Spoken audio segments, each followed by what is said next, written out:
On the road again. Hi, all. Welcome to the show, which at this point is Spirit, Purpose, and Energy, Fit to Love, and Women, Men, and Relationships. I'm JJ Flazanes. Did you just make another Willie Nelson reference? Is that correct? It is. Gosh. Okay. Well, then I still am Doug Sandler, and welcome to the show. We're looking forward to you hear the road. I feel like we're on the open road once again. We spend more time on the road recently than we actually spend at our house, which is not fun right now. Nope. Looking forward to that changing, but we are on the road to home. Is there a song about that, On the Road to Home? Probably.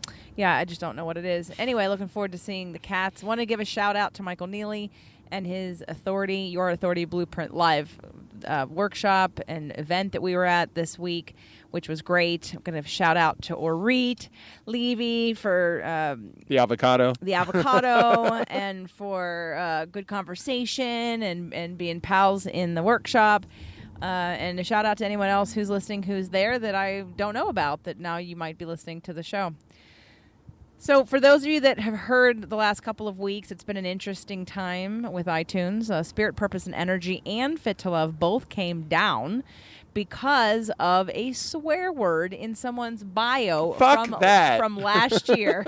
And you're allowed to cuss on your show as long as you mark it explicit, but you can't have anything written that gets into the feed. Why? Because little Johnny has never seen the word shit? I mean, what the hell? Not my rules, and I do appreciate that both shows are back up again. They're all iTunes currently back up. Fucking sucks. All right, there you go. So if you use iTunes, what I would really love and appreciate if you guys have only just recently started listening to the show, or if you've been listening for a while but you're looking for something else to kind of dig your teeth into and it's been a while and you want a refresher, what's called the back catalog, everything prior to today's show, especially the beginning.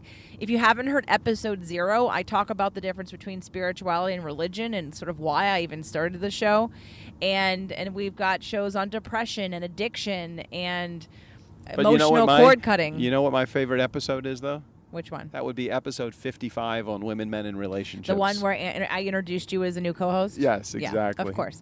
But for Spirit, Purpose, Energy, if you would be so kind as to help me out, you can even delete them. Just download them and then delete them. Go back to episode 0 and get some of that back catalog stuff, those episodes, and help my rankings, because that's what really kind of killed me when they took me down, was that I went from the top 200 to nowhere to be found. So Oops. Would love the support on that, guys. And again, you don't have to keep them. Just download them and then delete them in case you heard them and you don't want to listen to them again. I totally get it. So we are going to do a Q&A show today, because when we did the last Q&A show... When we were on the road before? No, we weren't on the road. Were we in bed when we did that one? No, we were on the couch. Wow. Okay, this was a couch cast. Right, it was before we went away for my birthday. Okay, I got it. I was feeling a little like I needed some inspiration. The topic, I'm like, what are we going to talk about? There are a lot of topics, but sometimes you're just not feeling in alignment with it. So I asked the community in the Manifestation Challenge what they wanted to know about in terms of relationships, dating, sex, whatever. And we've got some great questions, and we answered 3 or 4 of them. But, of course, because I asked quickly and then we recorded quickly, there were other questions that came in after that. So I wanted to address some of those. I'm going to read just the first entry, meaning if there was a thread and other people were talking back and forth. I'm not going to read the whole thread. And I do believe this first one I'm going to read, I want to acknowledge Deanna, but I don't know if this is a question. So if I read it and don't think it's a question, I'm going to move on to the next question because there's a bunch of them. Deanna says, I wanted to say thank you, JJ, for introducing me to the Imago technique. I've started to use it in my relationship, and it has helped greatly. I'm currently reading Getting the Love You Want for the second time. Thank you so much for the content you put out. The only suggestion I have for a topic is how to live with someone who is a constant worrier, who struggles with anxiety and self-doubt. My significant other knows he has these issues and still struggles. It puts stress on our relationship. I have been using the Imago technique when I talk to him, and it has helped me to not get so emotional when I talk to him. Thank you.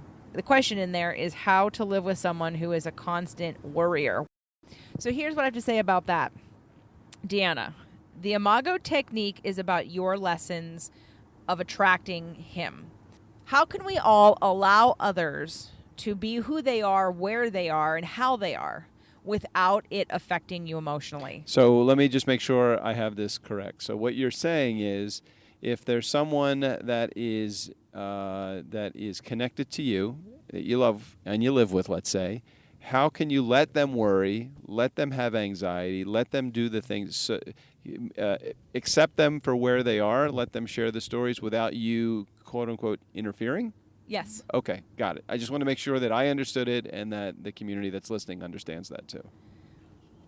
Because if the conversation sounds like you have anxiety and it affects our relationship, then that's you being a victim to that person's anxiety. That is your triggers coming up because of their anxiety, which isn't because of them, because your triggers are what's inside of you already, and their anxiety is agitating those. So it looks like it's like they're the instigator, because they're the ones, even if they clearly say I have anxiety, how you respond to their anxiety is what's going on inside of you. Okay, so how do you respond? Maybe you're getting there and I'm just not waiting for the answer, but how do you respond to someone that has anxiety and worry? Someone that says, I'm worried that when I go out that I'm going to miss a really important call and I'm going to lose that sale because, I'm not home at the office to answer the call or whatever.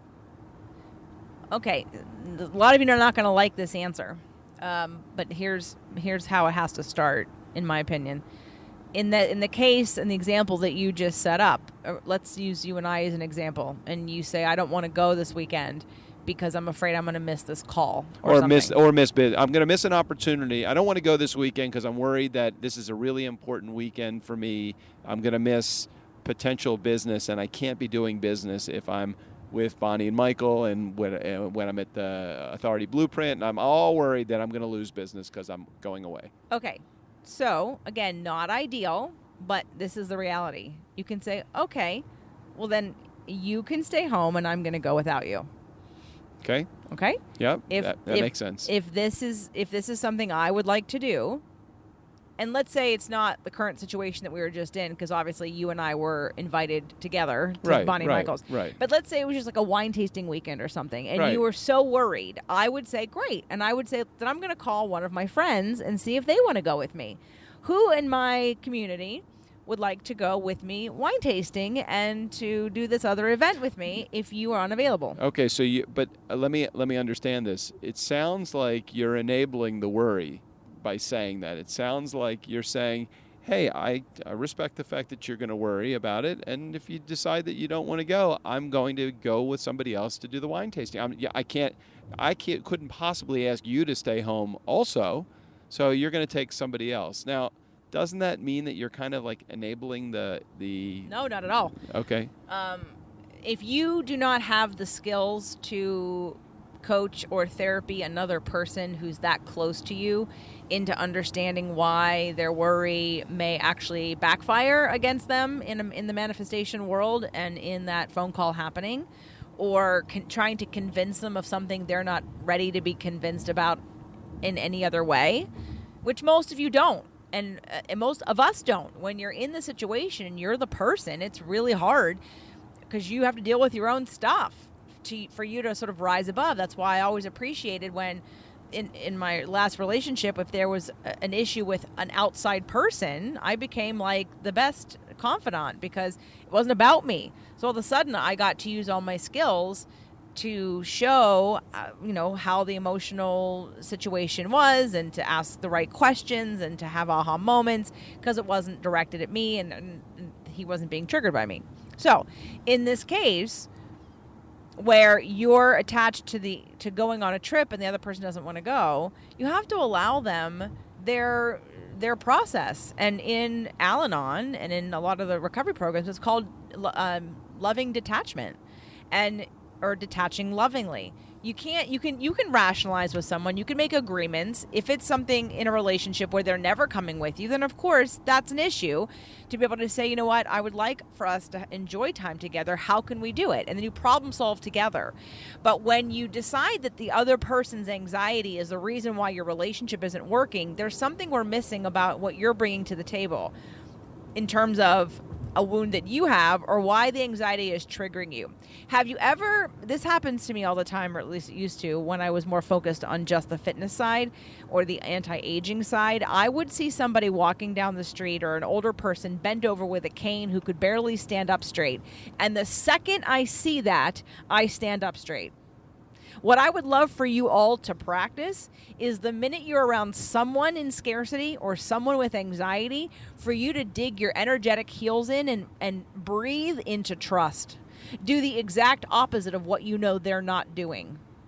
Be thankful and grateful that you can tell the difference between someone who's in fear and lack of trust, and reminding yourself that you are someone who does trust. Okay, so could you possibly say to that spouse, I love you, I respect the fact that you want to worry about this, but this is not my worry to deal with, so you have a choice to make. You can either go with me and not complain about it, or you can stay here and I'm going to replace you on the trip. You can, but what I'm suggesting is that you do this inner work first, because when you speak to the spouse or to the significant other with any bit of worry or your own nervousness or your own lack of freedom, because you're going to feel like all of a sudden now you have to make new plans and that they're disrupting your joy and your freedom. If you go into it with that energy, it's going to become a fight. You have to do your own energetic, mental, emotional work and making peace with it before you have that conversation. Okay? So, let me just read this again. So, self-doubt. All right, now when it comes to self-doubt, here's where you can be helpful.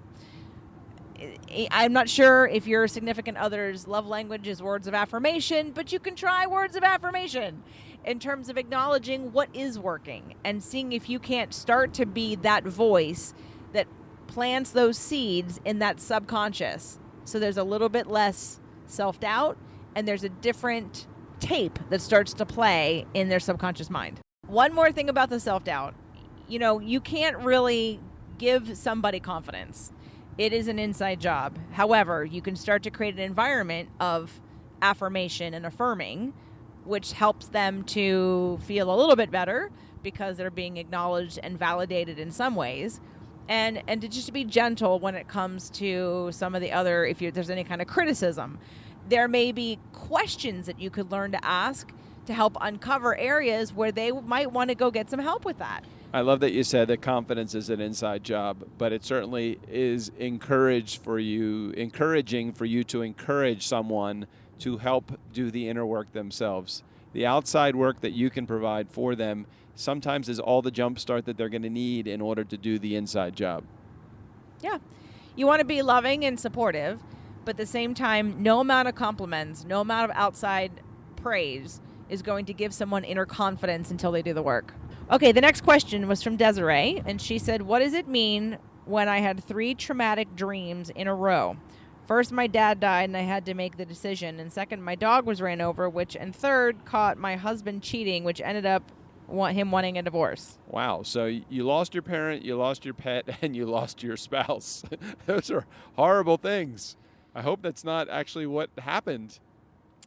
So obviously, Desiree, you're feeling a lack of good foundation and fear right now about something, or you were. What does it mean? I am not a dream interpreter. Kelly Sullivan Walden, who I've had on the show twice. I'm not sure if I've republished those here. I think I have, actually. And if I have, please go back and try to find them. There's 2 shows. They're definitely on Fit to Love. It's now called the Fit to Love podcast with JJ Flazanes. That is the new title for the main Fit to Love show. But if you can't find them, let me know. I will. I think they're on this channel as well, Spirit, Purpose, and Energy. Women, Men, and Relationships, they're definitely not there. So Kelly will talk about dream interpreting, but if my first gut response to your dreams were that you're feeling really like you're questioning your safety in this world and the things that you're attached to and the things that are most important to you and maybe feeling a lack of foundation, maybe not feeling safe in some way. Notice she didn't say that she was losing her job or her car got towed or anything like that. Here's what I think you should do. Get a new job and get a new car. And nothing to do with a car. I know. I'm saying that those are things that she wasn't dreaming about. So those are the things that she could probably do better. No, don't replace your dad. Don't replace your dog. And certainly, by all means, keep your husband, please. Unless you want somebody else to have him, and then do something else. Hopefully, because it's been a couple of weeks, right, since we recorded the show, and since you asked this question, maybe Desiree, come on back to this post on the Manifestation Challenge and let us know if anything else has happened since you wrote this. But maybe it's a great time to remind yourself to have the conversation with your father about how much you love him, and have any conversations that are outstanding that need to be said. Maybe you're holding on to something that you want to express that maybe you haven't yet, and you don't know when there's a good time, and maybe now's a good time. And same thing with your husband, and spend some more time with your dog. I mean, that's, if nothing else, forcing somebody or encouraging somebody to spend more quality time, to be more expressive, to share more of your thoughts and positive feelings with someone else. I mean, there's nothing wrong with that. Maybe that's what it was. Maybe is it Kelly? Is that her name? Desiree. Desiree. Maybe Desiree is a person in need of quality time, and that was a wake-up call that it's time to spend some more quality time with those things that are most important to you in your life: your father, your husband, and your dog. And maybe those three are just symbolic of all things that are important to you, and that's what your subconscious used as a leverage for you to spend quality time with all of those things important. And that thing it might be you. It might just be spend more quality time doing the things that you enjoy doing the most. Have you spent enough time going to the gym? Are you doing some healthy cooking? Are you getting some you time? Are you going to a spa? Are you getting a massage? That could be another signal for just quality time with yourself as well. And if your dog is a male, it might be something to do with men, since it's your dad, your husband, and I'm not sure if your dog is a male or female. But anyway, those are some ideas that we have. And if you did have to get rid of one of them, I would choose the husband. Don't get rid of any of them. Just kidding. Doug's trying to be funny in a very serious situation. I felt like she needed a little bit of levity in this situation. Okay. All right, the next one comes from Leslie. Leslie says, hello. Yesterday I received a reading where I was told a breakup was going to happen soon and fast. She seemed very confident that this was going to happen and wasn't flexible when it came to interpretation, meaning it was a breakup with my significant other versus a friend or family member. She also told me she felt like crying for me. I'm having a hard time focusing now on my relationship and want to know how to trust what you've heard or not trust. After my reading, I thought, wait, what if the words soon and fast meant something tragic, like dying, which you've told me? I think I'm trying to interpret the reading too much. I'm not the type of person that dwells on death, so I was surprised when that thought popped into my head. Thank you. Wow. Well, now that we're 2 weeks beyond the post, I'm really curious what it was. Soon and fast. Soon and fast from a timeline perspective, could mean millions of years. I mean, the world has been around for billions of years. So I don't know. What does soon and fast mean? And has something happened soon and fast in your world? I want to read the comment underneath there before I respond. Johanna says, all I can say is sorry for such a reading. I feel a card reader would not have such a manner and so matter of fact. Is this someone you trust? Have you seen this person before? Sometimes readings can get in our heads and none of it's true or is true in another way. Like a breakup with a fruit. Suddenly you're not able to eat it anymore. Just another perspective. I have my cards read and I read cards, and reading what you wrote made me wonder if the person is someone you go to often and trust. There are readers and light workers that interpret things incorrectly or that are just not really doing it for the right reasons.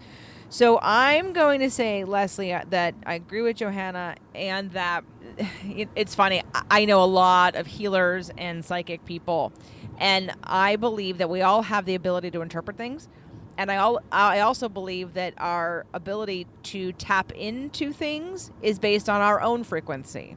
So if you've got a light worker or someone who's reading cards who is in a lower frequency than you are, they're picking up on some of the negative possibilities that might or may not be possible for you. In fact, I had a healer once who worked on my mom in a massage, and she had such bad energy and my mother's pretty, like, she's worried about stuff, but she's got pretty good energy otherwise. Like, she otherwise is like, positive and supportive, and her biggest thing is being worried, but she's generally like very loving and open, even though she might be fearful of things.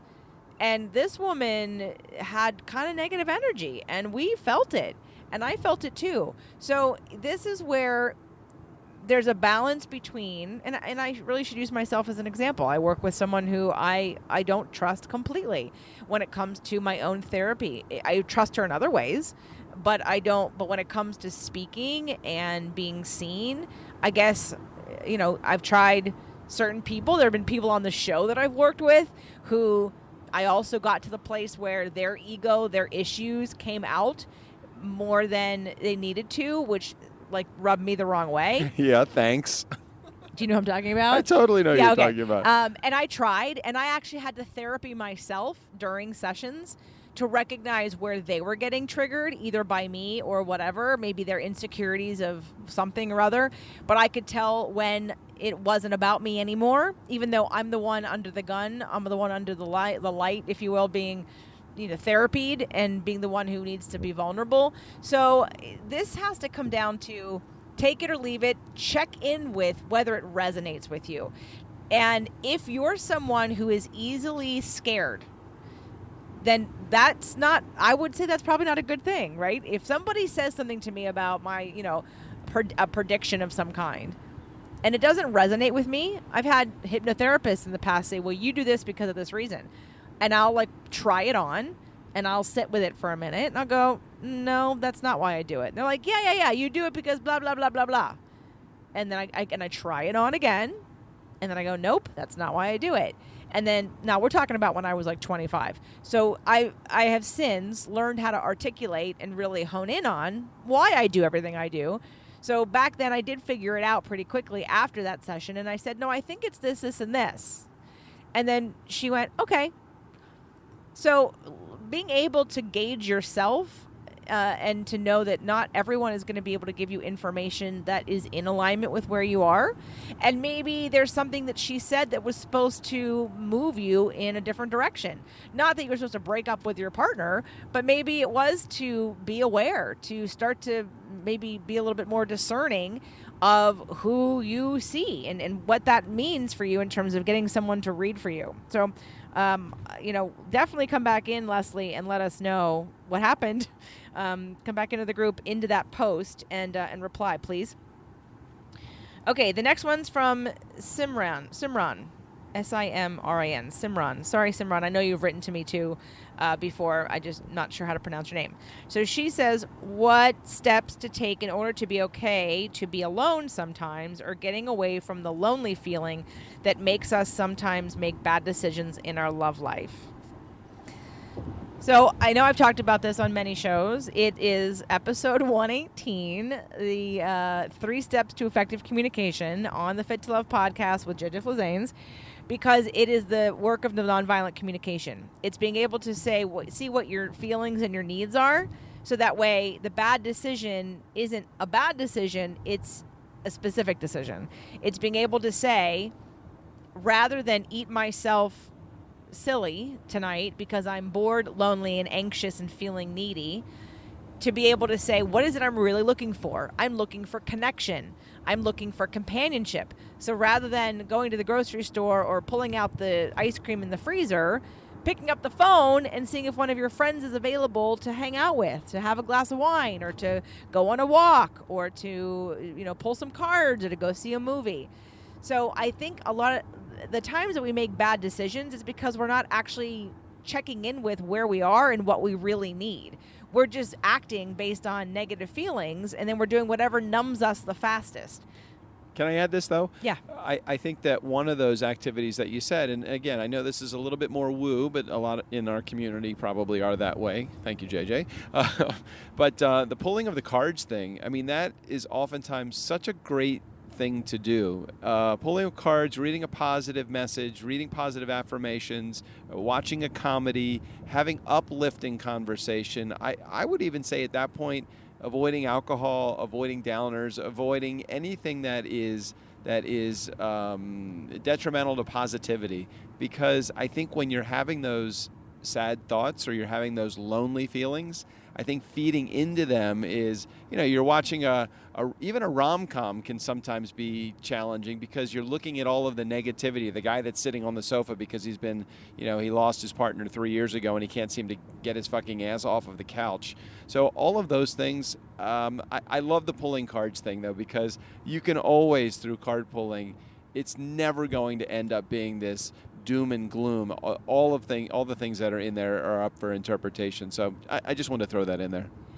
And it's appropriate based on your astrology and psychology. And I am agreeing with you 50% of the time. 50% of the time, those of you that are uncomfortable being uncomfortable need to be uncomfortable. And you need to cry. And you need to sit in it. And you need to let it out. And you need to find it and let it out. And then the other 50% of you who are used to sitting in it need to do something different, because you have to assess whether or not this is about a release or this is about a swirling and being inside of a tornado of emotion that never goes anywhere. Yeah, let it go. I mean, if you find that there's emotion, if there's a surge of emotion that's behind this, definitely let it go. Empty out. Definitely empty out. And if that means having a conversation, a glass of wine, yes, empty it out. If it's chronic, if it's something that occurs a lot, there's a bigger issue, and you need to get yourself out of it. That I don't think a cry is going to do it for you in this case, or even a circle. Well, and this is a show that I'll record. It'll probably be a solo show, but maybe not. Maybe I'll ask you to do it with me about something that happened. I might accept. On the way, you might accept. I haven't seen the contract yet, so I don't know how much money is involved. You know me, tied to that bottom line. Okay, baby. I can do it without you. Wow. I can. Well, I mean, that quickly the negotiation is over? If you're going to put contracts in front of me, Jeez. yeah. All right, I'll as do it with you. I'll do it with you. Be quiet. On the way up to the Russian River Valley in Sonoma, I had a breakdown. And it came out of sort of left field, and it wasn't really left field. It came out of my subconscious. But I want to talk about the difference, we're not doing it today, between intellectual processing and emotional processing. So, Simran, get the needs and feelings list, please, and go to episode 118. Find it on fit2love.tv. That's FIT, the number 2, LOVE.tv. Episode 118. Download the needs and feelings list. Listen to that show. And everyone, when you're having a feeling, I want you to express it and experience it, but I also want you to understand what it is, where it comes from, and why you're having it. So if it is a need that keeps coming up over and over and over again, and you keep ignoring it, and you don't figure out what the need is, then you're going to do this cycle over and over again. Please figure out what the need is and get it met, because there are very simple solutions to some of the problems that you've been having that you don't need to keep suffering. All right? And for some of you, it's companionship and connection. And while you can't force someone to date you, you have friends. You have family. And if you don't have friends, you need to make some. So I'm going to tell you to go join a meetup group and go find a group of people. I mean, that's why I started the show. That's why I have the event. That's why I have the challenge. And, getting to know people in person, having that connection, it's really important. Are you telling me I need to get out of the house more often? If that is how you want to interpret that, I will accept. Uh-oh. I think JJ just kicked me out on Tuesdays, Fridays, and Wednesdays, every alternating Wednesday. Yeah, let's wait till you're in town long enough to, right. make a friend. Okay, next question comes from Kat. Kat says, how and where do we meet people in person? LOL. Oh, this is funny. For those of us who dislike online dating. So, Kat, I would recommend that you look at the meetups for things that are interesting to you. I would not look at a dating meetup. I don't even know if they exist. But I would look at groups, whether it be meditation or hiking or cooking or wine drinking or, I don't know, knitting. A wine drinking group. How cool would that be? Wine tasting. No, we just go right to the bottle. We go right to the box. Okay. But I think meetup is a great place to find like-minded people interested in similar things. Doug and I met because we both are podcasters. We never would have met had we not been at a podcasting conference.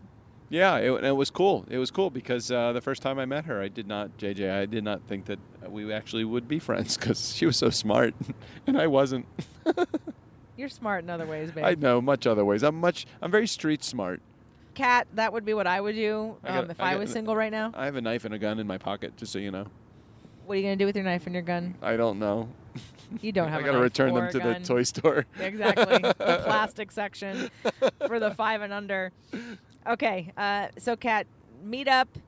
Other groups, again, yeah, just find things that you enjoy doing. I don't know if I'd go sit in a bar and like look around and wait, although it can happen there. Oh, God, don't go to a bar to meet But a I guy. wouldn't go looking. Go experience life and allow yourself to be attracted and allow yourself to be the beacon.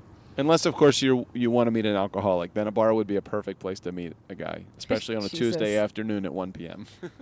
Okay, moving on to T. T says, I listened to the podcast and I love the feedback. Thank you, JJ and Doug. Off of what Doug said in my partner and his age, he was spot on, definitely stuck in his ways and stubborn. I know it had nothing to do with I'm not going to change as much as it has to do with his past and wounds. As we have been working through this amazing transition, it's allowed him to be more vulnerable too. You can tell he is slowly trusting me as well as that I'm here and I care for him. For that, like I said, he's just been so patient, loving, and open. It's so refreshing. Congratulations, T.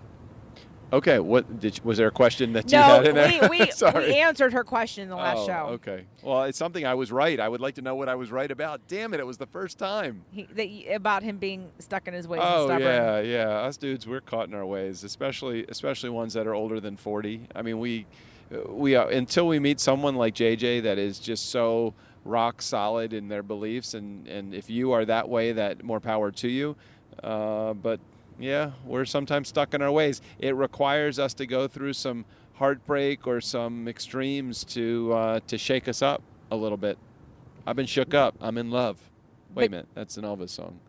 I'm all shook up. The only thing I'm going to say about stuck in your ways is to define sometimes what the words mean to everybody, like the phrases, because I had a friend years ago who called me opinionated.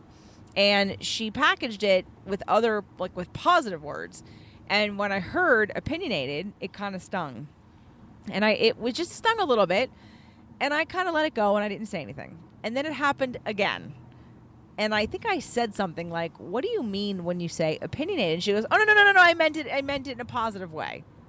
And I let it go and I didn't say anything again. Third time it happened, I said, we're going to have a conversation. Very calmly, I said, we're going to have a conversation about this. You keep using this word. I have strong opinions. But I have strong opinions based on my education and my interest in understanding things to make an opinion in the first place.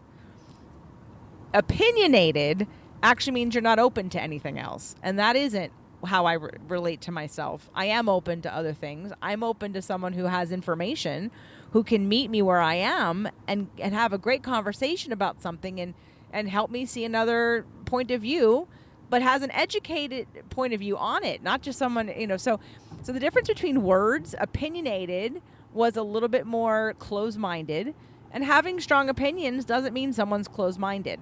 So when we talk about and we label each other, just be careful to ask the other person what that means to them. Okay, so part of this, though, is what sets up your trigger. So you obviously were triggered by this word opinionated or opinion or whatever word that you use. And we've talked about this before. It's almost like I'm expecting you not to care about and we call each other funny play names, and we don't have to share what these play names are right now on this episode. But at the same, and some of them are not politically correct sometimes, but you are always preaching the don't let words affect you. The words that the other people are saying, your opinion of me is none of my business. And I agree with you to a degree. But when you say that, sometimes I don't know that you 100% believe that yourself, because you get triggered. Okay, I didn't tell you what I did with this conversation with this person. It's the energy, and I didn't get triggered. I felt like I didn't get unraveled any of the times. I just felt a little like it was energetically, that word was not the same as the other words were. Now, back at that time, that was almost 20 years ago now. And I am definitely in a much different place than I am now. And I didn't know the things then that I know now. Well, how do you let or not let, based upon your position, how do you not let words affect you? Words. Okay, you heal the reason why you were affected. So let me finish the story then sure. about what happened with this friend, who, by the way, we're no longer friends. But anyway, not because of this, but the first time it happened, it was a little bit of a ouch. The second time it happened, it was a little bit of an ouch. The third time it happened, I didn't even say ouch. I just was an observer, and I said, and I was laying in my bed on the phone with her. She was in her apartment, and I was very calm. And I said, we're going to have a conversation about this word. And she went, no, we're not. I'm sorry I said it. I didn't mean to say. I know you get so sensitive. And I said, Melissa, she doesn't listen to the show. Okay. So I was like, Melissa. All right. Got it. I go, I just want to know why you keep choosing this word, because it doesn't feel like the rest of the words. Like, I feel like you're trying to give me a compliment, then you stick this word in there, and it doesn't feel the same. So and she fought me hard. Talk about trigger. That triggered her into a whole, like, she's yelling at me. She starts talking about my car and about if I should be moving or not. Like, she brings all this stuff into this conversation. And mind you, I am calm and cool, laying in my bed, having this conversation. So after, I don't know how long it took to get her there. And again, for a 25-year-old, I was pretty skilled at really analyzing what was going on. I finally got her to admit that the opinionated part of me is a part she does not like. And I was totally fine with that. And I said, okay. I said, I understand. You are allowed to not like anything you want about me. I just don't want to know about it. Okay? You've told me this is a part of me you don't like, and we're done. So you don't have to bring it up again. So what I was feeling was her wanting to share with me the things she didn't like about me. And I was okay with that. I'm okay with that. We're going to do a whole show called Dear Haters, because I want to go over some of my personality traits that rub you the wrong way, people. Maybe not you guys, because you keep listening. Oh, I want to have that conversation. But I want to go through it, not because of it's about me, because what it means about you. Because your love language is words of affirmation, words hold a little higher. Although words affect my mother, too. It's really about your wounds. End of story. It's never about the other person. It's always about you. And I, again, was never unraveled by her calling me opinionated. I just didn't like it. And again, I felt like the rest of the words, she was trying to, like, give me positive affirmations. And listen, JJ, I just need to get this off my chest. Like, as soon as somebody says that to you, that means, oh, shit, I'm about to hear a lot of wounds in this person's background. Yeah, and all the things that they don't like about me. So I'm the punching bag for all the things that you want to keep running around ignoring, and you think it's about the other person. It's never about the other person. It's always about you. And if you don't like something about another person, if you're healed around it, it shouldn't trigger you. You could be like, okay, I don't care for that. But if it gets you all, like, hot and bothered in a bad way, you're agitated, you're all fearful, that's yours. What's so amazing about that, I need to get this off my chest, and those weren't the exact words that several of my family members used when they found out that I moved to Los Angeles in the wake of my brother getting sick and eventually passing away, but me being by his side while he was when he died. The crazy part about it is both of those conversations that I had with my family members were totally based upon the wounds that they had in their past. And it is amazing how easy it is for me to see from this side of the relationship, and how they still don't see it. But it's not my business to point it out to them. That's not going to do me any good to point out their faults to them. You know, the expression is you can see the splinter in someone else's eye, but you can't see the forest in your own.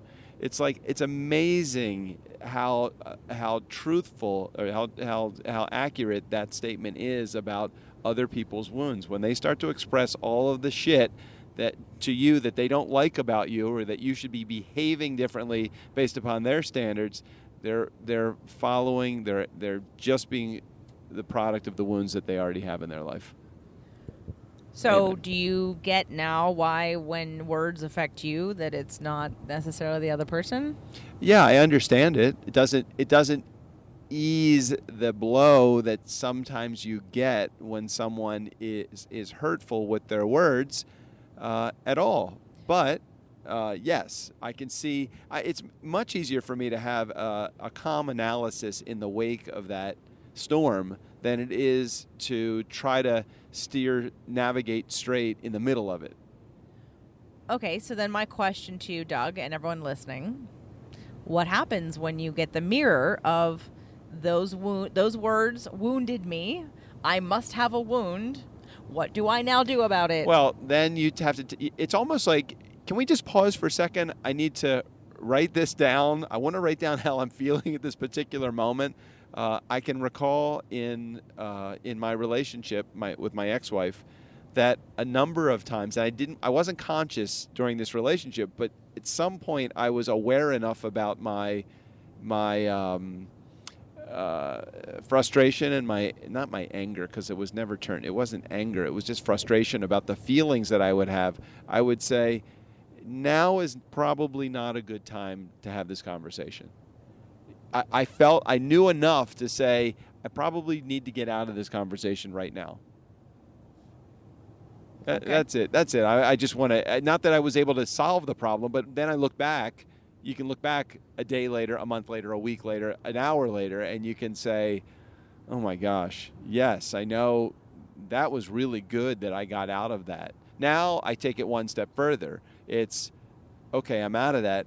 I wonder what caused that. Let's think about what wound there is in my past that I'm trying to heal. Is it abandonment? Is it despair? Is it loneliness? Is it boredom? What is that? What is it that I'm trying to heal? And you're not gonna. I don't think we're like, here's 10 wounds and you're not going to be having a good life until you heal all of them. I don't want anyone to feel pressure that you have to heal every wound you think you may have. I think that it's that we're going to expand and move through life at the pace that's right for you. You will learn the lessons. The lessons will be repeated until they're learned. So take a look at what lessons are coming up for you and see if it's time for you to dive a little deeper into what that could mean. And at the same time, just know everyone's doing the best they can. So we're going to take it with a grain of salt. We have a whole bunch of tools in the toolbox. If you need some more, come on over. Let me know. I got a ton of them. And but at the same time, we want to balance out sort of the going backwards and healing some of the wounds with having a good time and focusing forward and changing the way that we look at things, taking things a little bit easier, knowing that you're never going to get it all done, knowing that you're always supported, you're always attracting exactly where you are. And just to take the hint, don't take the bait, and continue to visualize and really put more time and effort into thinking about what it is you want to create. And then as the hiccups come and as the things to remind you and to say, hey, I'm still here, maybe you want to, deal with me now, take it at your own pace. But don't be so hard on yourself or your significant other. Everyone's doing the best they can. And just remember, this is just a dress rehearsal. You get the attempt to go live with your show next week. So it's fine. Okay. I just wanted to say one more thing. Krista had listened to the show and said she just listened to the episode and it was fantastic, especially the last part. She forwarded it to her husband. Thanks, guys. You two are so much fun to listen to. And then Brooke said JJ, eHarmony wasn't any better than any of the other free sites. Amen to that. All right. Thanks, Brooke. JJ keeps threatening to get back on eHarmony. I'm like, that's not very good. Those words are affecting me. They're hurting his feelings. Stop hurting my feelings, JJ. Thanks, Brooke. Again, it's just one of those, it's more the curiosity, the personality typing and matching that I'm curious about. And but the universe did it for me. So. Hold on, my phone. It's Tinder. Somebody swiped. Ha ha. All right, everyone. We'll talk to you again next week. Bye. Love y'all.